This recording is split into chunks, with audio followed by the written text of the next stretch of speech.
इस पौधे की चाहे जैसे भी केयर करो, ये पौधा गर्मियों में सूखता ही है। आप में से कई लोगों की क्वेरी में ये कॉमन क्वेश्चन है जो एग्लोनिमा को लेकर के देखने को मिलता है। आज के वीडियो में मैं आपको कंप्लीट केयर बताने वाली हूँ कि अपने एक्सपीरियंस से मैंने जो गेन किया है कि एग्लोनिमा के पौधे को सालों साल संभाल कर कैसे रख सकते हैं। एग्लोनिमा ऐसा पौधा है जो ज़्यादा केयर भी नहीं मांगता और चलता रहता है।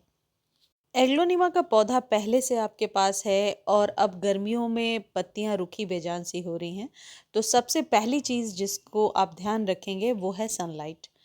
सनलाइट इस पौधे को पसंद नहीं है। आप इस पौधे को उजाले में रखिए, यानी कि डायरेक्ट सनलाइट में ना रखें। जैसा ये धूप इस पौधे पर आ रही है, लेकिन छन के आ रही है और गमलों के बीच से।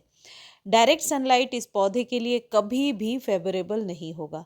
यानी मार्च से लेकर के, क्योंकि अभी धूप तेज होने लगी है, अभी से लेकर के बरसातों तक आप इस पौधे को ऐसे जगह पे रखिए जहां छन के धूप मिले, मॉर्निंग की सनलाइट मिले। कहने का मतलब है जिस जो मीठी सी धूप हो, जिसमें कि बैठने से आपके हाथ पांव में जलन ना हो, जिस धूप में आसानी से आप खड़े हो सकते हैं, ऐसी वाली धूप इस पौधे के लिए सही होती है। लेकिन मई जून की गर्मी में जब लू ज़्यादा चलती है, उस समय इस पौधे को आप शेड में रखिए और लू से बचा करके रखिए। यानी कि तेज हवा इसके पत्तों को रूखा बेजान कर देता है। दूसरी यही सबसे इम्पॉर्टेंट चीज़ है और वो है लोकेशन। ऐसे जगह पे रखिए, खासकर मई जून की जब चिलचिलाती हुई धूप होती है, जिसमें कि गर्म हवाएं चलती हैं, उससे ये पौधा बचा रहे।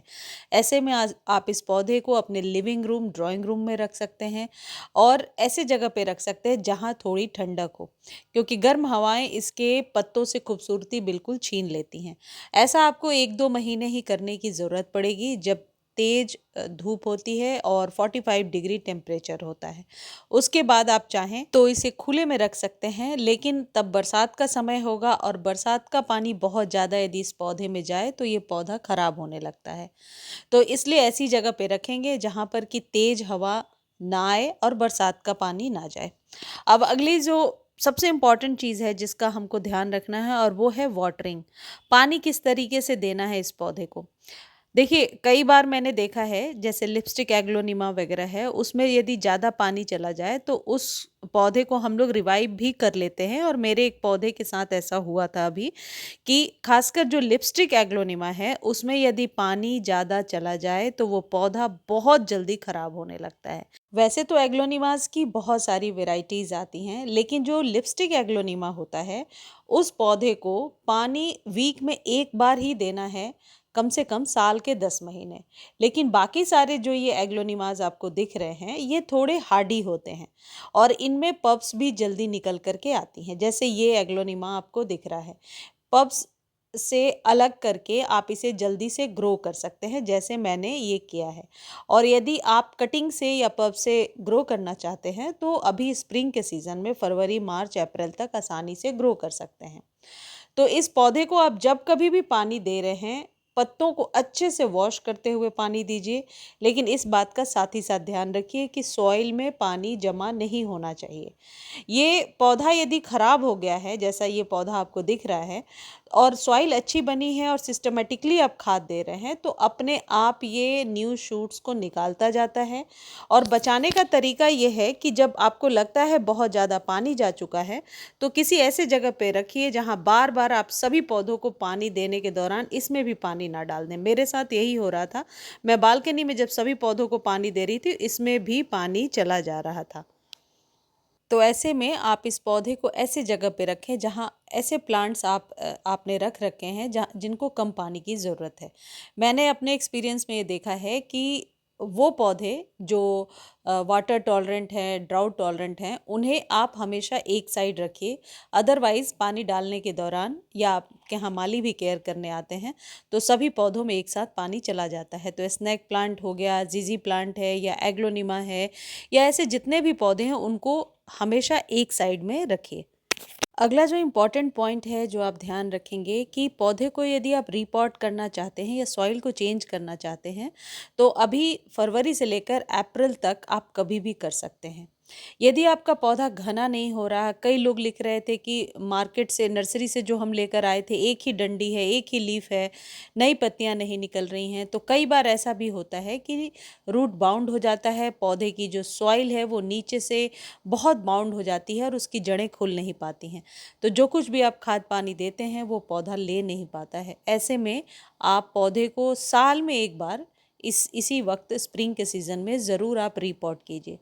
इसकी सॉइल बनाने के दौरान आप इस बात का विशेष ध्यान रखें कि सॉइल एकदम हल्की बननी चाहिए, लाइट वेटेड हो, और सॉइल में जब कभी आप पानी डालते हैं तो पानी जमा ना हो या बहुत देर तक जड़ों पर चिपका ना रहे। ये तभी संभव होगा जब इंडोर प्लांट की सॉइल आप बनाते हैं तो 30 to 40% आप कोकोपीट ज़रूर मिलाइए। इससे पौधे में नमी बनी रहती है और बार बार पानी देने की समस्या भी नहीं होती है।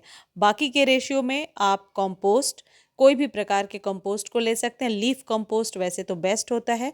अच्छा, जितने भी खाद हैं उनको खरीदने का लिंक भी दे दिया है और टैग कर दिया है, तो आप खाद यदि लेना चाहते हैं कोई भी तो ज़रूर ले सकते हैं। और कंपोस्ट बाकी के रेशियो में आप गार्डन सॉइल मिलाकर अच्छी भुरभुरी मिट्टी तैयार कीजिए, जैसी सॉइल मैं आपको दिखा रही हूँ। इस पौधे के लिए आप कंटेनर साइज़ का बहुत ध्यान रखिए। कभी भी बहुत बड़े कंटेनर में इस पौधे को ना लगाएं। 5 से 6 इंच के बीच का कंटेनर इस पौधे के लिए एकदम बेस्ट होता है।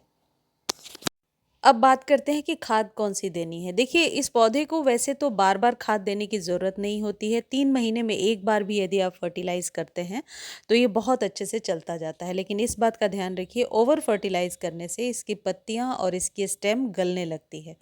तो हर एक 3 महीने पर आप एक मुट्ठी नीम खली और एक मुट्ठी किसी भी प्रकार के कंपोस्ट को, चाहे लीफ कंपोस्ट है या वर्मी कंपोस्ट है तो और भी अच्छा है, वर्मी कंपोस्ट दे देने से ये पौधा बहुत आसानी से नई पत्तियां निकालता रहता है।